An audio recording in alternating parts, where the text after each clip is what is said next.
오늘 우리에게 주시는 하나님의 말씀은 신약성경 에베소서 6장 10절에서 17절 말씀입니다. 전신갑주 마지막 시즌 마지막 날이고요. 또 함께 전체 말씀을 읽도록 하겠습니다. 교독할 텐데요, 제가 10절 말씀 먼저 읽겠습니다. 끝으로 너희가 주 안에서와 그 힘의 능력으로 강건하여지고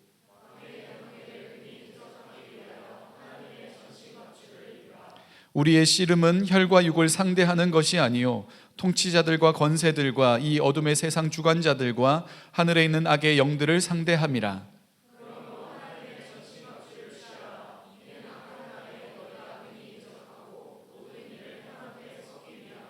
그런즉 서서 진리로 너희 허리띠를 띠고 의의 호심경을 붙이고 모든 것 위에 믿음의 방패를 가지고 이로써 능히 악한 자의 모든 불화살을 소멸하고 구원의 투구와 성령의 검 곧 하나님의 말씀을 가지라. 아멘. 네, 자리에 앉으시고요. 오늘은 전신갑주 마지막 날입니다. 오늘까지 4번, 5번에 걸쳐서 그리스도인이 갖추어야 할 영적인 무장에 대한 이야기들을 살펴봤습니다. 사진을 보면서 잠깐 리뷰를 해보도록 하겠습니다. 첫 번째는 뭐 했냐면 피와 구분을 잘해야 된다는 거였어요. 우리는 다른 사람, 직장의 동료, 나를 불편하게 하는 사람하고 싸우는 게 아니라 우리의 싸움은 혈과 육을 상대하는 게 아니라 사단을 상대하는 거다. 사단의 목적은 뭐냐면 하나님의 뜻을 왜곡하고 어그러뜨리게 만들고 사람으로 하여금 하나님으로부터 멀어지게 만드는 게 그 목적이 있습니다. 그것을 대항하여 싸우기 위해 우리가 갖추어야 할 게 전신갑주라고 했던 거고요. 첫 번째는 진리의 허리띠입니다. 진리의 허리띠, 당시 이렇게 옷을 입었는데 움직이려고 하면 벌럭벌럭거려 가지고 꼭 착용해야 되는 게 허리띠였다. 그런데 이 허리띠를 뭐라고 부르냐면 진리의 허리띠라고 불렀다고 했죠. 진리가 무엇이냐면 하나님의 말씀입니다. 말씀이 나의 삶에 핏하게 맞춰질 수 있도록 좀 습관을 갖춰보자. 그래서 암송도 한번 해봅시다. 그래서 챌린지 셀에서 올려주시는 분 감사하고요. 올해는 셀 빙고를 하거든요. 그래서 셀에 이렇게 미션 하나씩 한 거 가지고 다 맞추시면 이제 식사할 수 있게 도와드리고 이렇게 하는 셀 빙고를 합니다. 여러 가지 이렇게 그 미션이 나올 때 여러분 유치하더라도 조금 나의 그 성향과하고 잘 안 맞더라도 열심히 잘 해보시면 연말에 가면 이제 맛있는 거 먹는 거죠. 그렇게 진리의 허리띠를 딱 착용하자. 아침에 일어나면 펴서 읽는 습관을 가지자. 내 몸에 딱 붙이는 작업을 해보자 라고 말씀을 드렸습니다. 이때 사단이 공격하는 건 우리가 말씀을 펴서 읽지 못하도록 우리의 시선을 분산시키는 거예요. 별로 중요하지 않은 일인데 갑자기 그게 중요하게 느껴진다거나, 말씀 펴려고만 하면 자꾸 배가 고픈다거나, 아니면 누구한테 전화해보거나, 아니면 휴대폰으로 계속 들여다보게 만들다거나, 말씀을 집중하게 할 때 그걸 못하게 만드는 게 사단의 주된 공격 방식 중에 하나다라고 말씀을 드렸고요. 두 번째, 의의 호심경. 호심경은 이제 방탄 플레이트 같은 거라고 했어요. 우리 심장을 지키기 위한 보호 도구였죠. 이때 사단이 공격하는 방법은 행동과 비교라고 했습니다. 우리 행동을 보고서 정죄하는 거예요. 이거 죄지. 하나님이 하시는 죄책감과 사단이 주는 죄책감은 많이 다르다고 했어요. 하나님이 우리의 삶을 보시면서 잘못했다고 깨닫게 하실 때는 그걸 하나님 앞으로 가지고 나가서 회개하게 만듭니다. 그게 하나님이 하시는 방법이라면 사단은 그 죄책감 자체에 매몰되게 만드는 거예요. 그래서 내가 죄인이고 나는 잘 못하는 사람이고 결국 나는 별로 쓸모없는 존재라고 그 상황 속에 계속 파고들게 만드는 게 사단의 전략입니다. 하나님을 보지 못하게 만들어요. 그 죄라는 관점, 그 감정, 죄에 오염된 내 모습에만 집중하게 만드는 거예요. 그때 의의 호심경, 의라는 게 뭐예요? 하나님 보시기에 바른 걸 의라고 부르거든요. 그래서 하나님은 우리의 행동이나 비교를 통해서 구원을 이루신 게 아니라 하나님의 의로움, 아들 예수 그리스도를 십자가에 달려 죽으심으로 말미암아 그것을 믿는 자에게 의로 여기시는 것. 그러니까 우리의 행동하고 관계없어요. 구원이라는 건 사실 행동이랑 구원이랑 연결시키면 굉장히 편할 겁니다. 목회하기. 왜냐하면 지난주에 거짓말 하셨어요? 구원 못 받았네. 이번 주 거짓말 하지 말고 살아보세요. 그럼 열심히 지킨다고요. 그게 세상의 모든 종교가 가지고 있는 방법이에요. 어떤 행동을 통해서 자신의 구원을 이루려고 하거든요. 그런데 기독교는 다르다고요. 하나님이 이루신 것을 받아들이라는 이야기를 하는 거예요. 순서가 반대가 되는 거예요. 근데 그게 하나님의 의라고요. 왜냐하면 사람은 구원을 이룰 수가 없는 존재이기 때문에 그렇습니다. 근데 사단은 우리의 행동을 가지고 자꾸 구원의 연관성이 있을 것만처럼 그렇게 표현하는 거예요. 그래서 너는 잘못됐고 너는 정죄하고 너는 별로고 이런 식으로 우리의 마음을 흐트러뜨린다는 거죠. 그래서 사단이 비교와 행동과 정죄를 가지고 우리를 공격할 때 우리는 의의 호신경 딱 붙여야 되는 거예요. 그럼에도 불구하고 하나님이 나를 구원하셨다라는 의의 호신경을 딱 붙이는 게 필요하다 말씀을 드렸습니다. 세 번째는 평안의 복음에 준비한 신발이라고 했습니다. 신발, 우리의 체중이 가장 많이 실리는 곳이죠. 신발을 신는다는 건 어디론가를 간다는 거죠. 평화의 복음의 신발은 뭐냐면 복음 자체가 평안을 담고 있다는 거예요. 하나님과 우리 사이의 관계의 평안, 그리고 모든 사람이 다 가지고 있는 불안의 가장 원초적인 것이 죽음이거든요. 이 죽음의 공포로부터의 평안을 주는 거예요. 예수님의 십자가의 죽음과 그가 부활하심을 통해서 더 이상 사망이 우리에게 힘을 쓸 수 없다는 걸 증명을 해 보이셨거든요.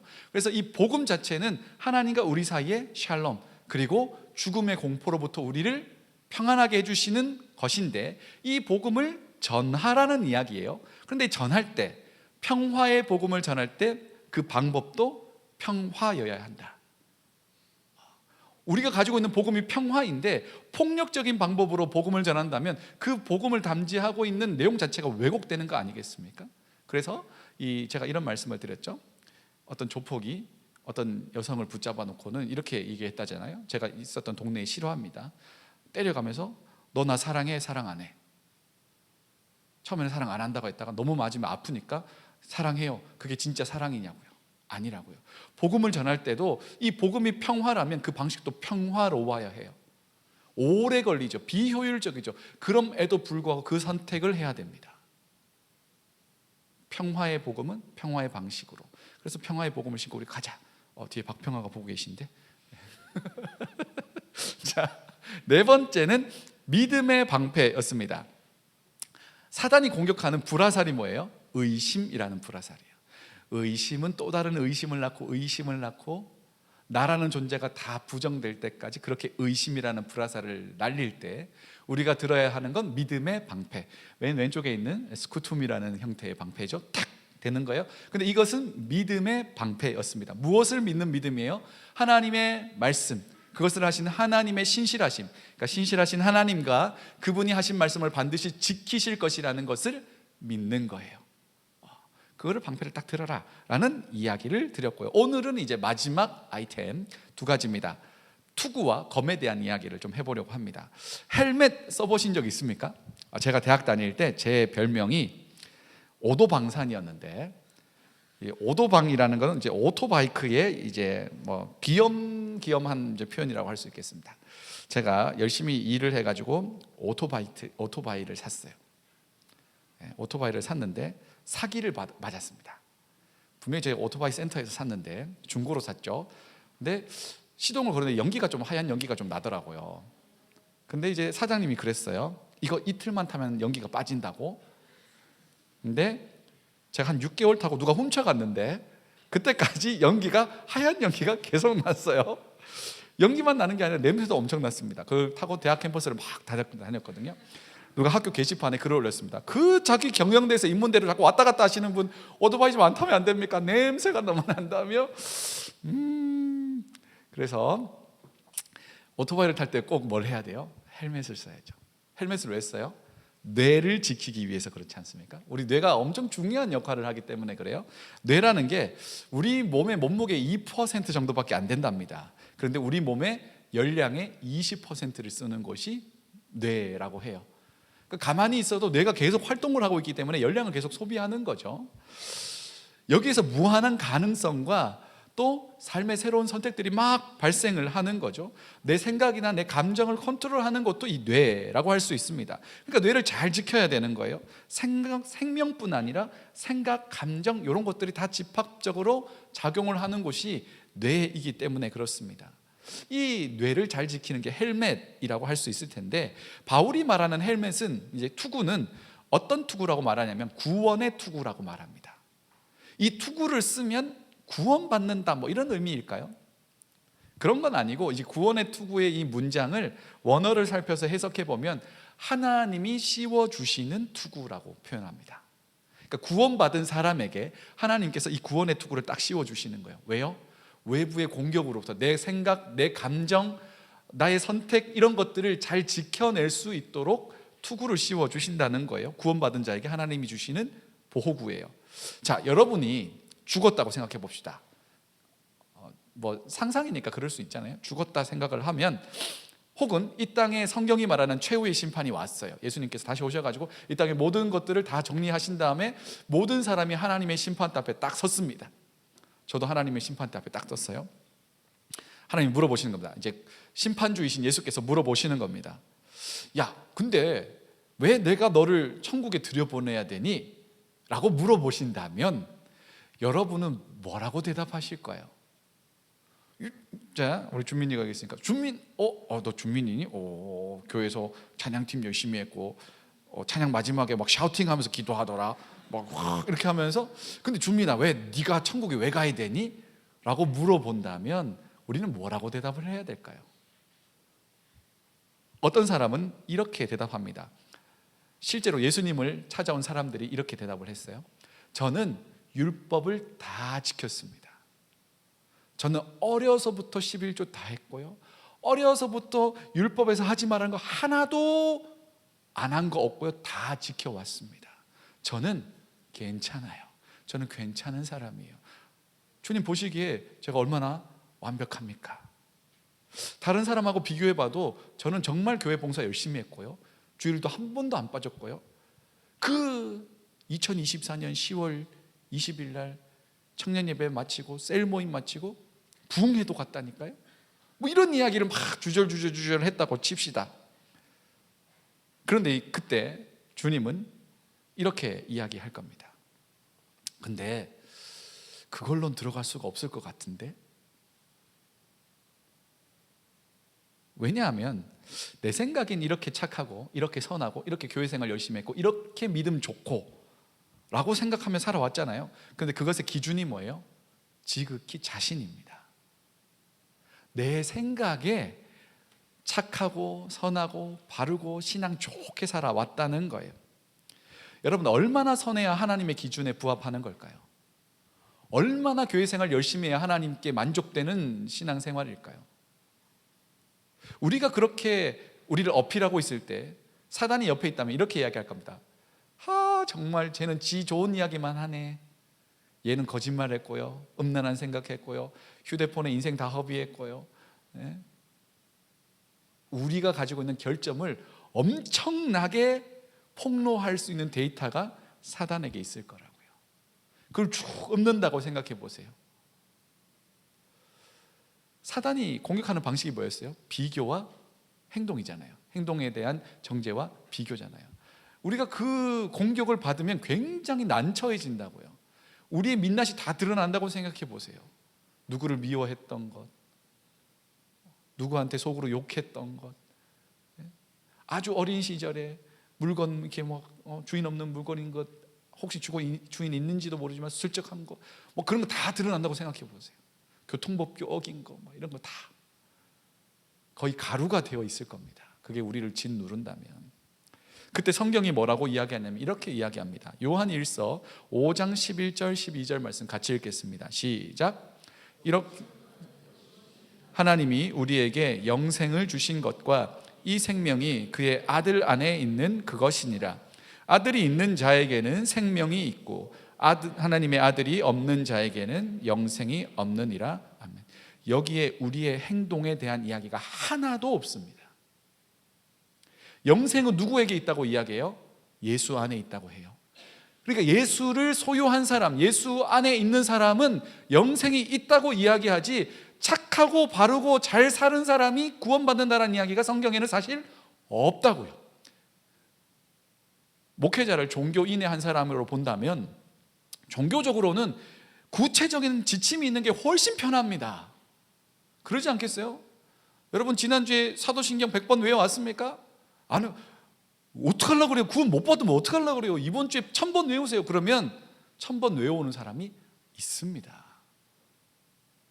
구체적인 그 방식이 있으면 굉장히 사람을 그 방식으로 끌어오기가 쉽다고요. 그런데 그 방식은 하나님께서 원하시는 방식이 아니에요. 하나님은 예수 그리스도를 믿는 것으로 구원과 영생을 주시기로 결정하셨습니다. 이게 하나님의 방식이에요. 그러니 하나님의 법정에 섰을 때, 우리가 하나님이 물어보실 때, 예수께서 물어보실 때 내가 너를 왜 천국에 들여보아야 되냐고 물어보신다면 우리는 이렇게 대답해야 됩니다. 하나님, 주님, 나는 한없이 부족하고 연약합니다. 내가 살아온 삶을 뒤돌아보니 사실은 자랑할 것도 없고 죄송한 것 투성입니다. 나는 죄를 너무 많이 지어왔습니다. 그런데 그럼에도 불구하고 내 안에 예수께서 계시다는 걸 부정할 수가 없습니다. 나는 예수님께 속한 사람입니다. 너무나 부끄럽고 죄송하지만 그렇게 살아왔음에도 불구하고 예수께서 나의 구원자라는 걸 고백하지 않을 수 없습니다. 그것이면 충분한 거예요. 사랑하는 여러분, 예수 그리스도께서 여러분의 구주가 되시기를 소망합니다. 예뻐야 예수 믿는 것 아니고 착해야 예수 믿는 것 아닙니다. 죄인인 줄 아시기 때문에 우리를 구원하신 겁니다. 우리가 하나님의 구원에 도달할 수 없다는 걸 알기 때문에 하나님의 아들이 이 땅에 오셔서 우리를 구원하셨습니다. 우리는 태생부터 죄를 가지고 있던 사람들이었다고요. 우리의 죄를 해결할 능력도 없는 사람들이었다고요. 값없이 하나님께서 그 죄를 해결해 주셨고 그를 믿는 것으로 충분하다 말씀합니다. 물론 이제 그 놀라운 구원을 받았으니까 그 구원에 합당한 삶을 살아가야 되는 것 당연한 이야기입니다. 그 당연한 이야기예요. 예수님을 닮아가는 성화의 삶을 이제 우리는 함께 걸어가야 되는 건 당연하지만 구원 자체에 대해서 묻는다면 우리의 행동이 끼어들 자리가 없다고요. 반대로 사단도 우리의 행동을 가지고 우리의 구원을 흔들 수가 없다는 이야기입니다. 그러니 예수님을 아직 믿지 않으시거나 아직 잘 모르시겠거나 그러면 개인적인 자리 혹은 뭐 우리 겨울 수련회도 있으니까 금기도 있고 여러 가지 모양에서 하나님께 간청하십시오. 주님, 내가 예수 안에 속한 사람이고 싶습니다. 나를 받아주십시오. 주님께서 가장 기다리는 순간 아니겠습니까? 자, 이렇게 예수 안에서 구원을 받은 사람은 하나님이 뭘 씌워주세요? 구원의 투구를 탁 씌워주는 거예요. 자, 옆 사람을 한번 보세요. 투구가 씌워져 있나 안 씌워져 있나 한번 보세요. 씌워져 있는 것 같아요? 그게 보입니까? 그게 보이는 사람은 저를 만나야 돼요. 이게 진짜 심각한 상담을 좀 해야 될 일단 네, 그렇습니다. 긴 대화가 필요할 수도 있어요. 여기서 투구의 형태를 한번 살펴볼게요. 투구 형태 이렇게 생겼어요. 바울 당시에 100명의 군사를 거느린 로마의 그 장교의 투구라고 추정되는 그런 형태의 투구입니다. 그걸 백부장이라고 불러요. 예수님께서 십자가 달리셨을 때 그 십자가 처형을 주도하고 주관했던 사람도 백부장이었거든요. 100명의 부하를 거느리는 이 사람이 머리에 뭐가 있어요? 약간 이렇게 빗자루 같은 게 하나 달려있지 않습니까? 이 빗자루 같은 게 이 사람이 백부장이라는 걸 드러내는 거예요. 내가 어느 군대에 속한 어떤 계급의 사람인지를 드러내는 게 투구입니다. 그러니까 바울이 생각할 때 구원의 투구라는 건 내 마음과 생각, 정신 이런 걸 지키는 것뿐 아니라 내가 누구에게 속한 사람인가를 드러내는 용도의 투구이기도 한 거예요.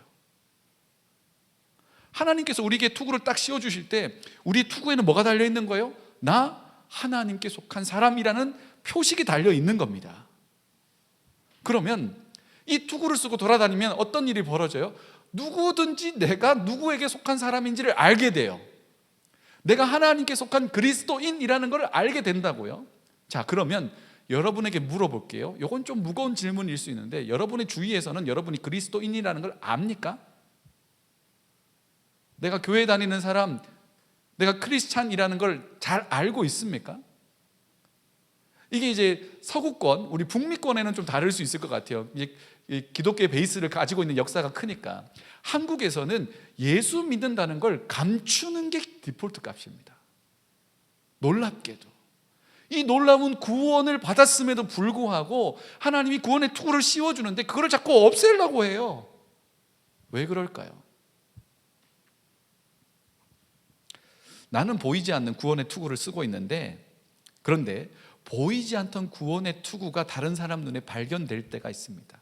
예를 들면 우리가 성경을 읽는 모습을 발견한다거나, 아니면 우리가 찬양을 듣고 있는 걸 보게 된다거나, 혹은 요즘에는 SNS에 이제 자신의 신앙에 대한 그런 표현이나 이런 거를 링크를 걸어 온다거나 이래 가지고 내가 그리스도인이라는 걸 알 수 있죠. 실제로 제가 청년들 사역을 하면서 한국에서 이제 챌린지를 많이 하게 했거든요. SNS에, 자기의 SNS에 부활절이면 부활절 챌린지를 해서 올리라고 합니다. 그러면 조금 난감해해요. 왜냐하면 이 SNS는 나의 사적인 영역이라는 거예요. 그래서 요거를 다른 사람들이 보면 내가 예수 믿는다는 걸 알게 되는 거죠. 그래서 조금 꺼리는 상황을 발견했어요. 제가 속으로 너무 충격을 받았어요. 내가 받은 구원에 대해서 다른 사람들에게 표현하지 못하는 이 시대적인 현실과 또 이런 상황을 만든 교회의 몇몇 교회의 이 부조리함이나 이 사회에서 지탄받던 케이스들의 사건과 그런 정서에 눌려서 내가 구원받은 그리스도인이라는 걸 자랑스럽게 표현하지 못하는 이게 너무나 안타까웠어요. 자, 여러분들이 이렇게 직장 생활을 하고 있는데, 혹은 친구들 사이에 전혀 내가 티를 안 내고 있었단 말이에요. 그런데 누가 와가지고 너 교회 다니네? 라고 했다면 여러분 어떻게 반응할 겁니까?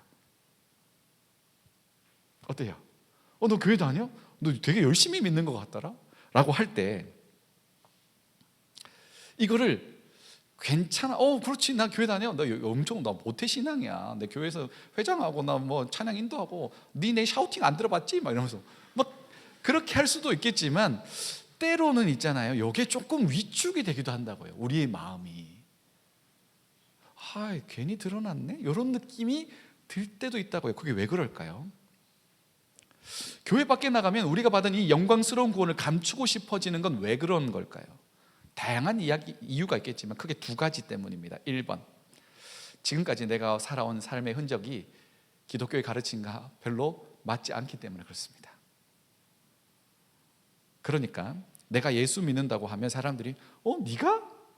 라고 할까 봐 조금 전문용어로 쫄리는 거예요.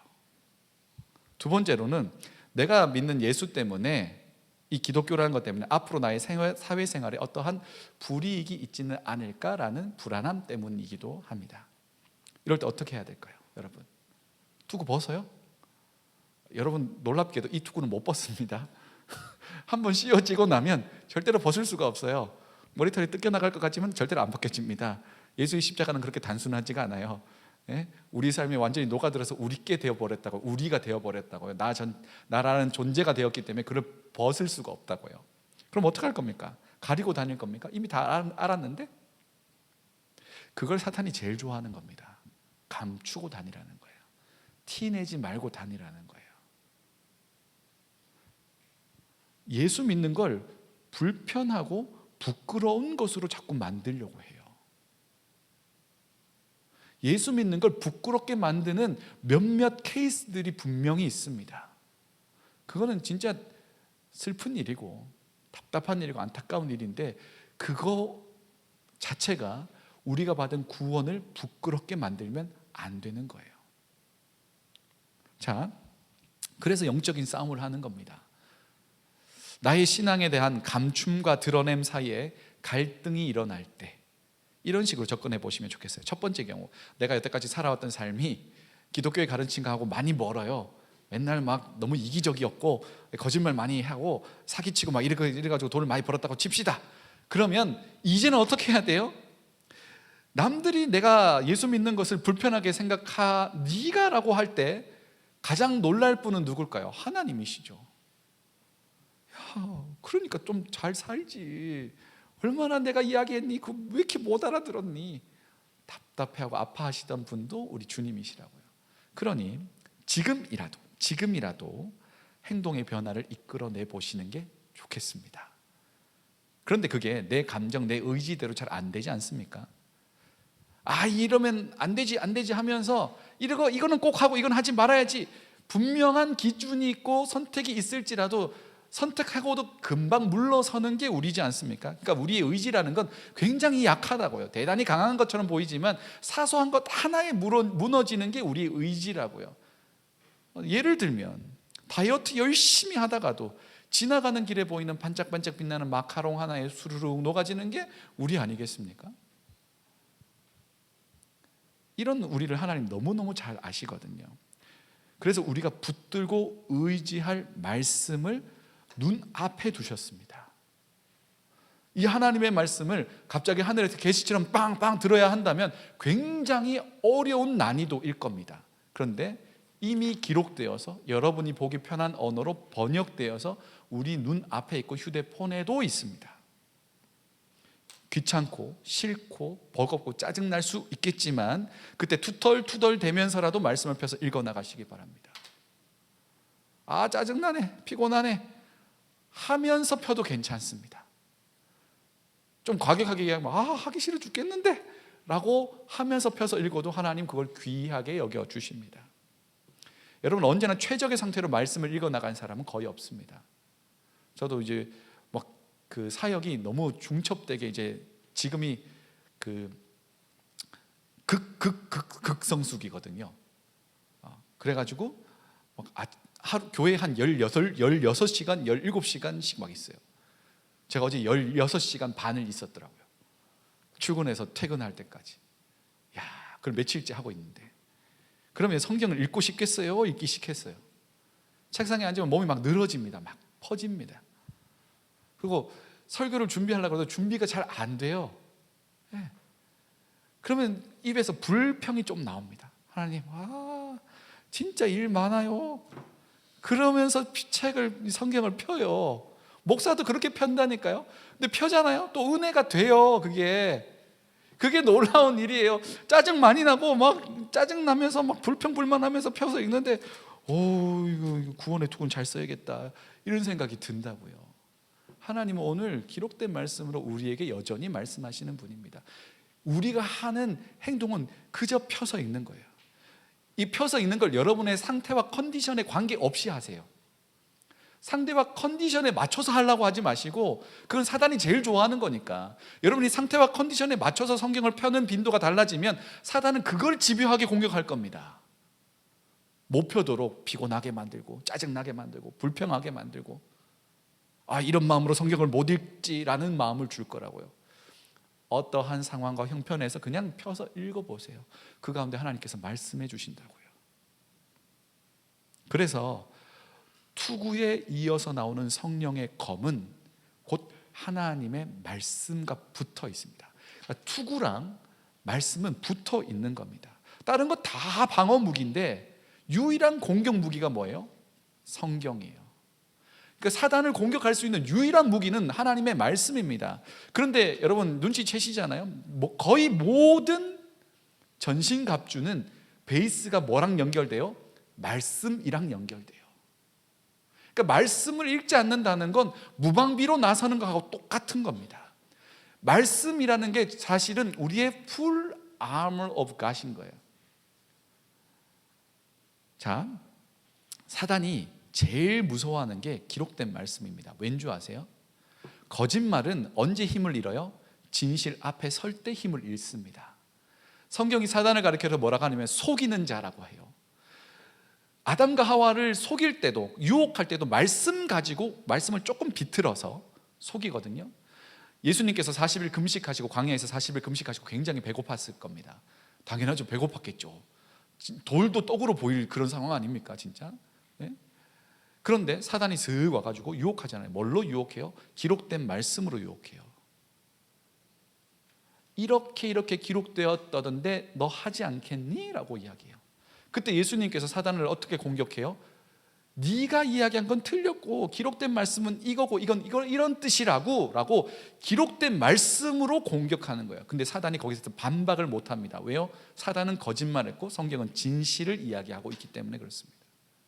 사단이 거짓말하고 왜곡할 때 우리가 성경을 바른 해석을 통해서 제시하면 사단은 힘을 잃을 수밖에 없다고요.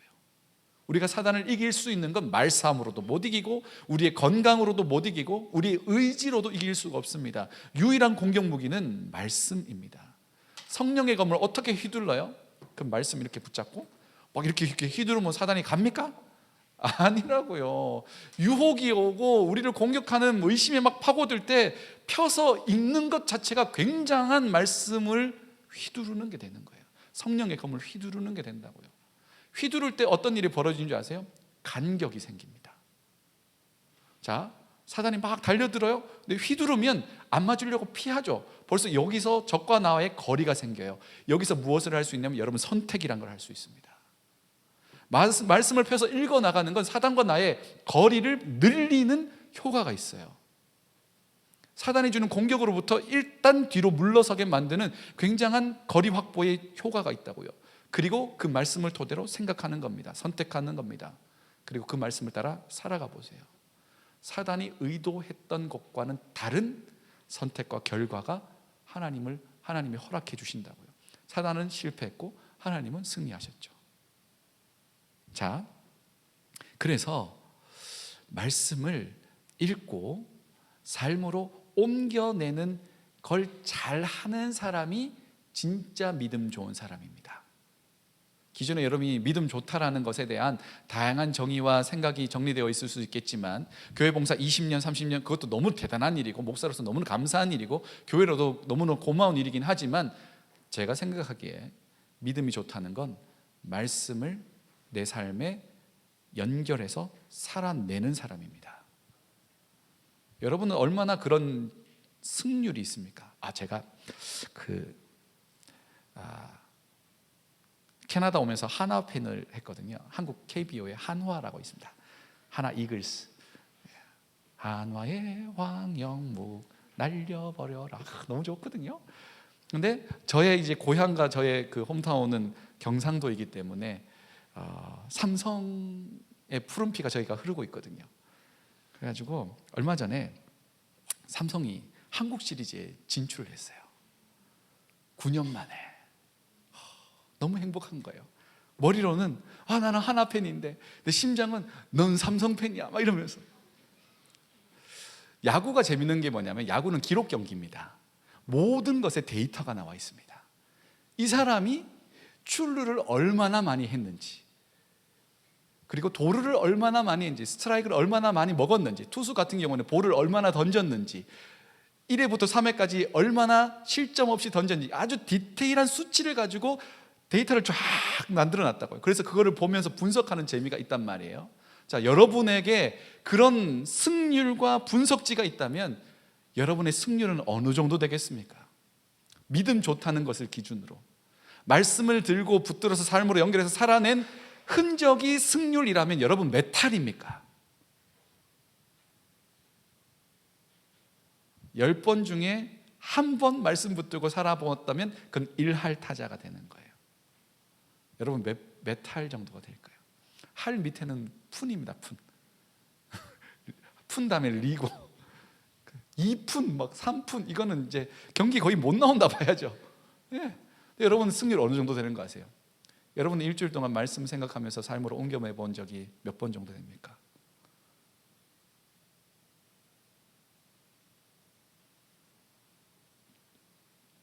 웃으면서 얘기했지만 심각하게 받아들이세요. 우리는 구원받았지만 사단은 굉장히 비웃고 있을지도 몰라요. 어떻게 비웃는지 아세요? 우리 자존심 상하라고 네 같은 게 구원받았다고 참 예수님도 할 일 없으시다 라고 하고 있을지도 모른다고요. 이미 우린 구원받았을지라도. 그러니 여러분 일주일 동안 말씀을 어떻게 내 삶으로 옮겨내 볼까를 좀 고민해 보세요.